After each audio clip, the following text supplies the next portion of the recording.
Niente da fare, i giornalisti di Rete Veneta e San Bassiano proprio non possono entrare.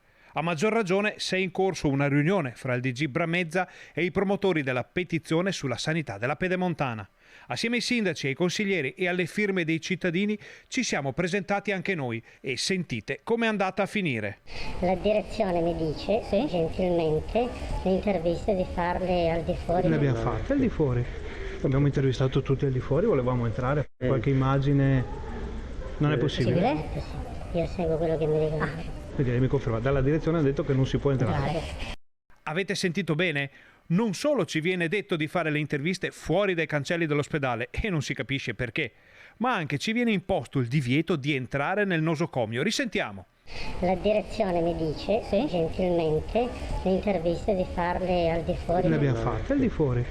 Abbiamo intervistato tutti al di fuori, volevamo entrare. Qualche immagine non è possibile. Io seguo quello che mi dicono. Quindi lei mi conferma, dalla direzione ha detto che non si può entrare. Insomma, la direzione ha dato disposizioni perché Rete Veneta non entri in ospedale per poter informare Bassano e la Pedemontana su quanto viene detto in una riunione importantissima per la sanità locale. Sarebbe molto interessante capire se sulla sponda del Canal Grande, dove si decide della sanità del Veneto e dove si governa la regione, si sia a conoscenza di questa forma di censura, di questo bavaglio che già più volte è arrivato a tentare di ridurre al silenzio chi informa i cittadini su quel che sta succedendo nell'U7 Pedemontana.